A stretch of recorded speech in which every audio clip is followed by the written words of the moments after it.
just go through it about how he was last summer. Tapes were found to exist in which he was trying to sell 10,000 autographed baseballs from his own account. And that's been proven. Well, the tapes are proven. Whether he did it's another matter. Mr. Engelberg came forward with a letter dated the day before Joe went into the hospital, and autographed by me.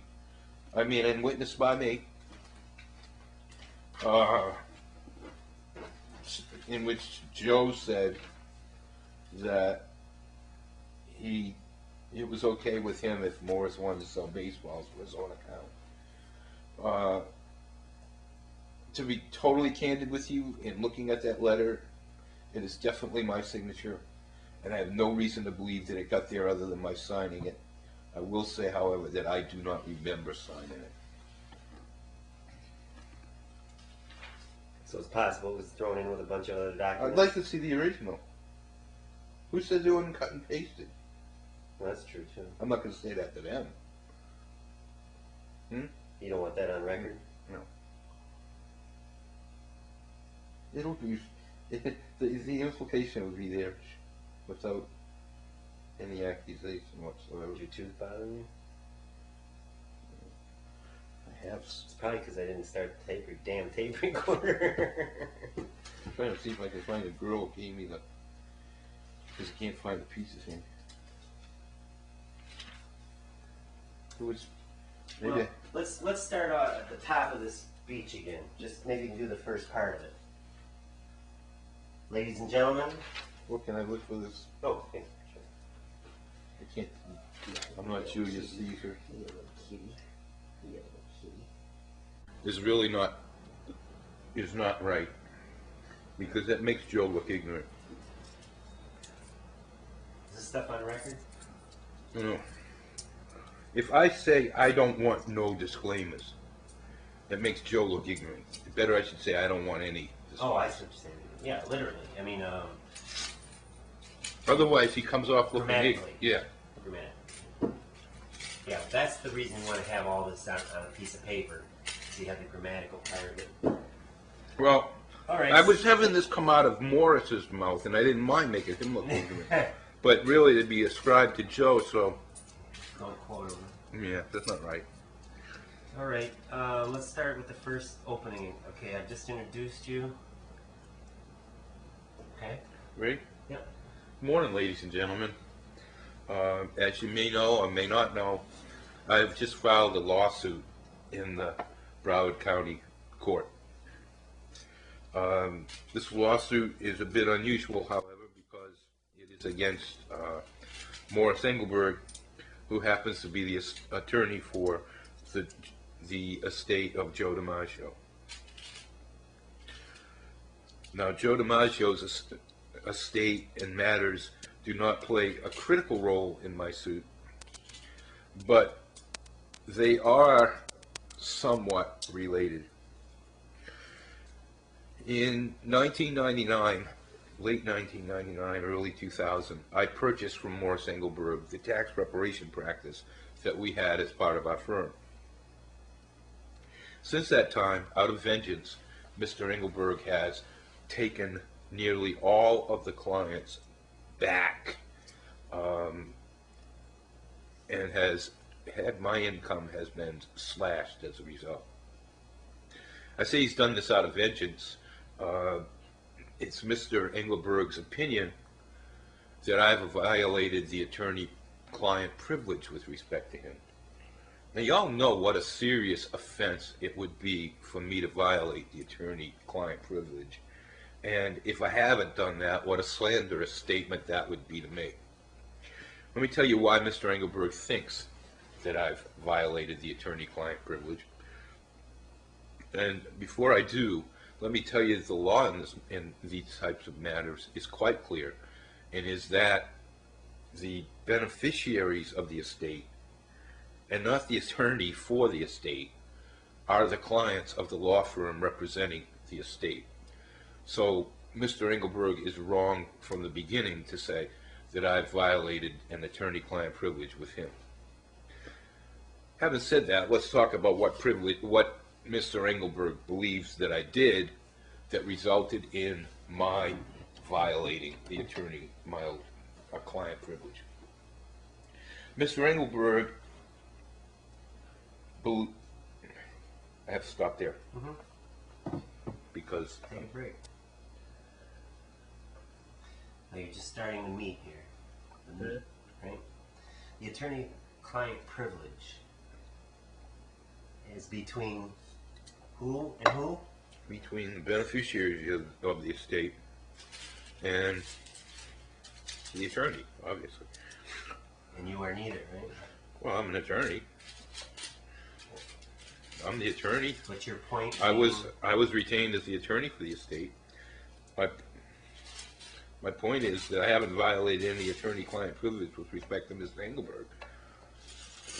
I haven't violated the attorney-client privilege at all, but I certainly haven't violated it with respect to Mr. Engelberg, because there is none. Now you get that relationship does not exist. right. Now, what you have to understand, That's the point. what might become evident as time goes on, is that sometimes my vocal cords get caught up, and I could be sitting here talking and no words are coming out, which is kind of a condemnation, because all the time the kids were kids, I would say to them, "What am I doing? Talking? No words are coming out?" Well, that actually happens now. We need to make sure you have a glass of water there. Right? Yeah. That would be a good thing. So that's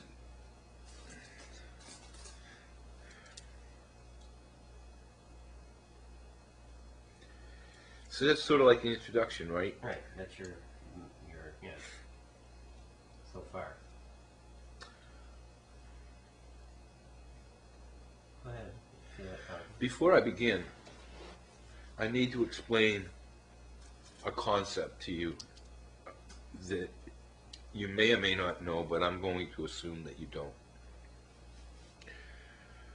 Congress believes, In their infinite wisdom. in their infinite wisdom, I was thinking that every generation of a family should have the privilege of paying an estate tax when, upon death, when wealth is transferred to the next generation.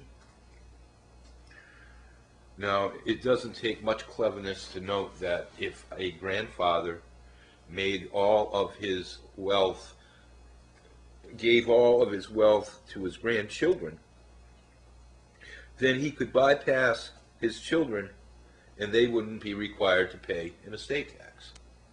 Well, Congress was able to figure that one out too, surprising as it might sound, and enacted what's called the generation skipping tax. That tax is a tax at the highest estate tax rate possible, and it occurs when a grandparent leaves his wealth to a grandchild, provided that the grandparent's child is still alive.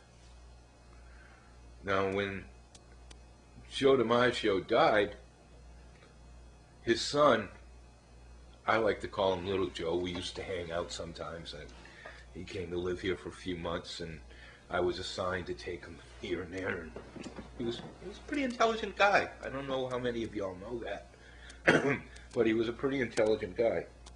He also knew his way around a beer bottle, but he was a pretty intelligent guy. Anyway, Little Joe died about 5 months after Big Joe. When I learned that, I went into the office to see if there was any loophole that could take Little Joe out of the picture, because as you can see, if Little Joe had died before Joe, there wouldn't have been a generation skipping tax to pay. Well, there was no loophole. But in thinking about the matter, I came up with something that would work. And at this point, I have to explain another concept, and that's called a disclaimer. What I realized was that if the grandchildren and the other beneficiaries of their trusts disclaimed, which means to give up, to say, I do not want their interest in the wealth that was being transferred to the trust, then it would be seen as though they had died before Big Joe, and that therefore whatever would have gone to them by the laws of intestacy would have gone to Little Joe. After Little Joe died, by the laws of intestacy again, because Little Joe did not have a will, that would have passed right back to the grandchildren without the payment of a generation skipping tax. The generation skipping tax in this case was between $2.25 and $2.5 million. I left a memo on Mr. Engelberg's desk explaining this on that Saturday that I learned of Little Joe's death. On the following Monday, Morris asked me some questions about the memo, and then asked me if the property that was disclaimed would remain in trust. I told him, no, Morris, it wouldn't. And at that point, Morris said, well, I can't do that. I'd lose my trustees' fees. Put differently, what Mr. Engelberg was saying was, I can't save $2.25 to $2.5 million of taxes for this family, because if I do that, then I won't be able to earn the trustees' fees that would otherwise be due me. Sacrificing at the interests of his clients for his own personal gain. During the month of January of 2001, you have to understand, I had been carrying this load inside of me for quite a while, and it ate at me, and I didn't know what to do about it. Anybody who made such an unethical comment to me, I didn't know what to do. I knew that if I went to the grandchildren, Morris would find out about it immediately, and I would be hung.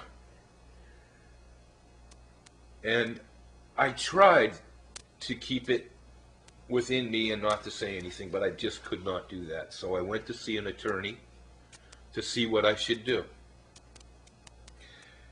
And the attorney did some research and ultimately determined that I should file a bar complaint. I've never filed that bar complaint. My ex-wife and I were visiting my son Andy in Minnesota when my attorney and another attorney called the grandchildren to let them know some of what they had discovered. To the best of my knowledge, the grandchildren have never been told and still do not know about Morris's being willing to sacrifice the generation skipping tax for his own personal gain. As I said, I had to get out of there. The only way I felt that I was going to retain my sanity, if you will, I shouldn't say that, was to get out of that situation. I should not say that. I should absolutely not say that. The only way I was going to make myself feel better about this situation was to get away from it. And so I wrote a letter. There was a process that went back and forth as I tried to get out of the lease.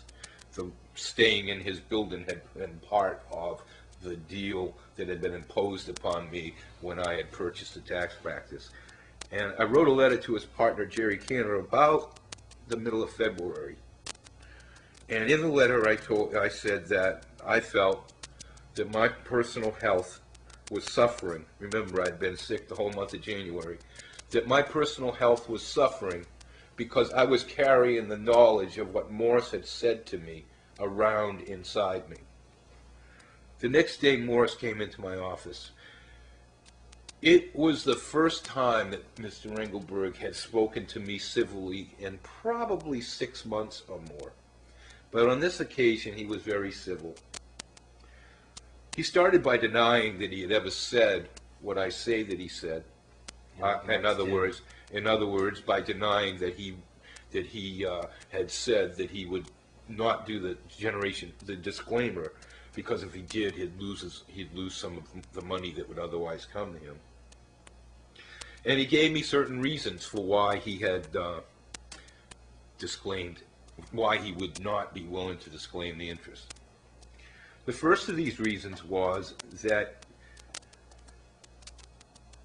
he was concerned that if the property went up to little Joe's estate, then the creditors or potential creditors of little Joe's estate would come out of the woodwork trying to get his money.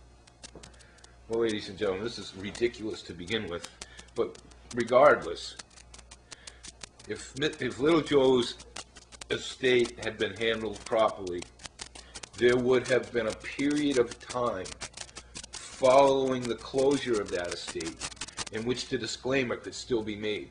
So in other words, it would have been possible to open and close little Joe's estate without letting anyone know that a disclaimer would someday be made, and then once it was closed, to make the disclaimer and go through the process that I've described. The second reason that Mr. Engelberg said he didn't want to use a disclaimer was that Joe had wanted all the money in his estate to ultimately pass to his great-grandchildren. He wasn't as concerned with his grandchildren or his son as that his great-grandchildren would end up someday getting the wealth. Well, that's not only that. There's a bit of humor here. And to explain it, I have to tell you one more concept, and that is what is a general testamentary power of appointment. Basically, if you leave something to a person in trust, and you also leave them the right, upon their death, to decide where that property will go, then you've also given them what's called a just general testamentary power of appointment.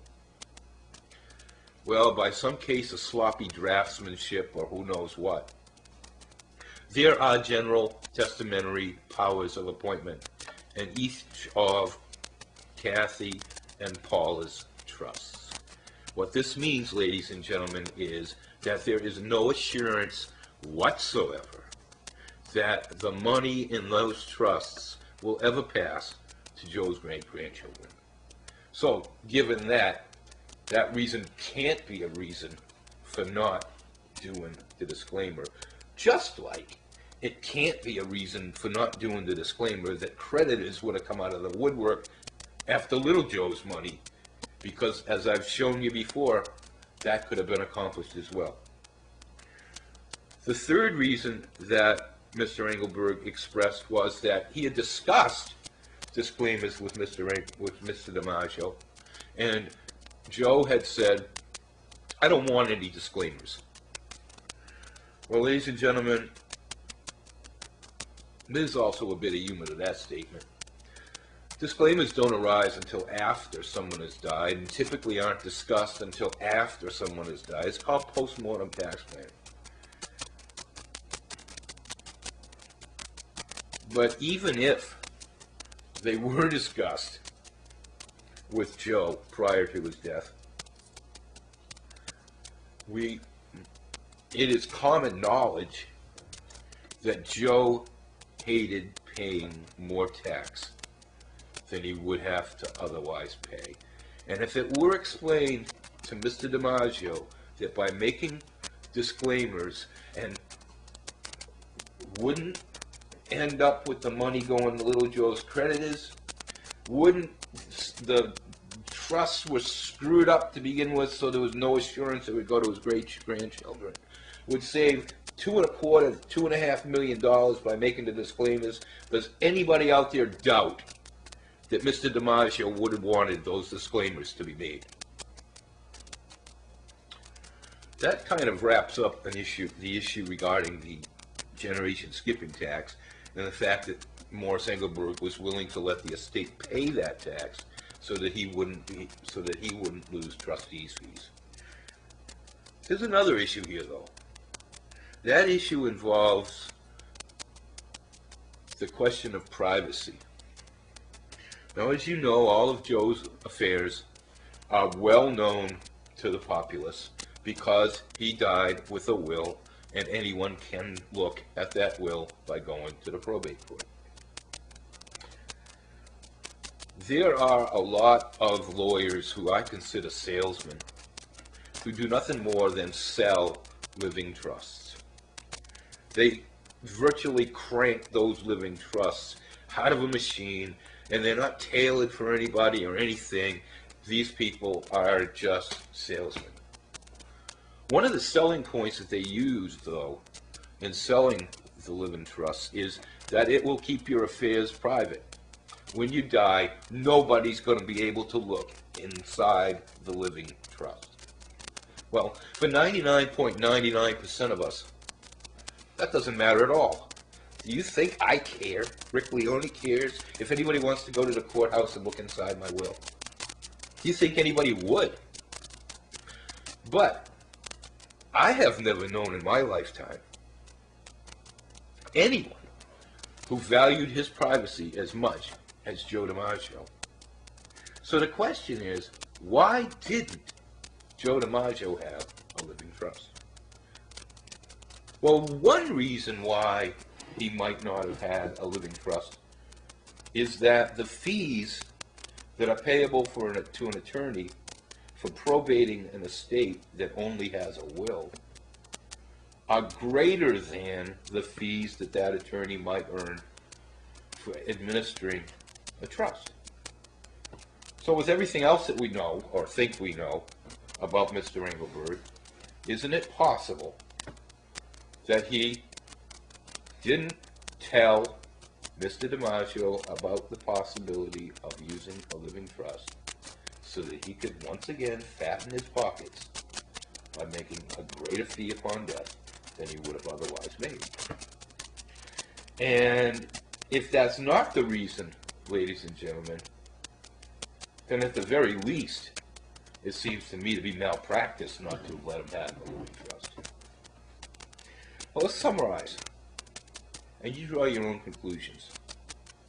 As you all know, last summer, around August of 2001, the news was that Mr. Engelberg had, and there were tapes of conversations between him and a Scott DiStefano who's in the memorabilia business, where it could be inferred that Mr. Engelberg was going to sell baseballs autographed by Joe for Mr. Engelberg's own account. Interestingly enough, Mr. Engelberg came forward with a letter signed by Joe and witnessed by me, dated October 16th, which was the day before Joe went in the hospital. Now, I'll tell you straight up that in looking at the signature in the newspaper, it is definitely my signature. How it got there, I have no reason to believe it wasn't put there by me. On the other hand, we have the matter about the generation skipping tax. You forgot the memory. To your memory, you don't remember signing it, right? Yeah. On the other hand, I really don't remember signing the document. I'd like to see the original of it. We have the issue of his not making the disclaimer when virtually every other tax attorney I've spoken with would have made it. And we have the issue of his not using a living trust in Joe's estate when just about every other tax attorney I've spoken with would have used it. As I said before, all of these things resulted in filling Mr. Engelberg's pockets. You draw your own conclusions. Are there any questions? Yes. How long to go? Well, tell me I take. Well, yeah, it's like 20 minutes. No shit. Yeah, you expanded on things. Yeah, I had some more fun with it. Let me have We can I need a question here.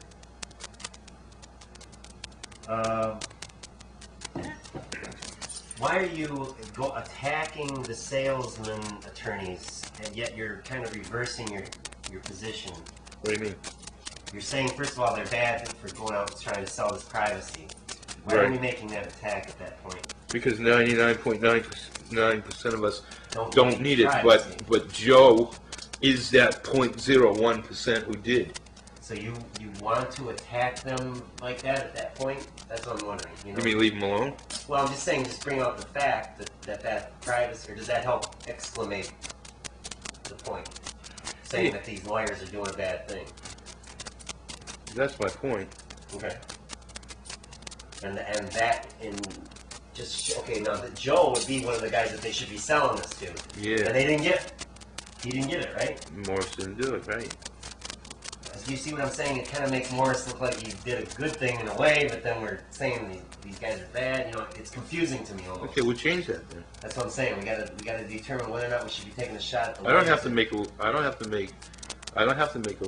take a shot at him. Forget You're about gonna that. get it later.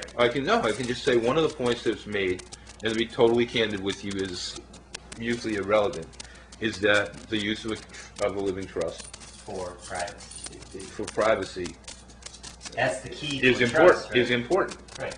It's, in most cases, it isn't, because Who cares? who cares? Right. Now, we Is all it- know Joe Dimaggio was into privacy, right? From Marilyn Monroe on, you know? No. Well, from whatever, you Yeah, know, yeah, yeah. in his early life. Right? He was a very private kind of guy. Right. That would be something I would think you'd want to make more Yeah, I obvious hear what than, you're saying. the attorneys being, salesmen. Yeah, I don't have to say that. Because later on we're going to get them. I don't have to get that. Wow, that's going to be part of our touring show where you're selling... Oh yeah, huh? Forgot about that. That's the first thing that comes out of your mouth there. Yeah. And then, bam, attorney. But other than that, now, I've got questions about graphics and like the time for the 3 and 9 month disclaimer. Is that how we're saying it now, or we're back to just saying that there's 3 points under the disclaimer: the creditors, the great-grandchildren, and the post-mortem tax planning? Postmortem tax planning goes with That's one of the is no, that's the That's not a disclaimer problem? no. Well, Point. I thought there were 3 points for the disclaimer. that's for his having said that he was discussing this matter with Joe. Right. Okay, that was a timing element, not necessarily post-mortem being the title of it, but it's because he would normally be spoken about after someone's death, Right. demise, and he saying that he spoke with him before. Probably your pizza. The phone go. No, drink it. They got it. Oh.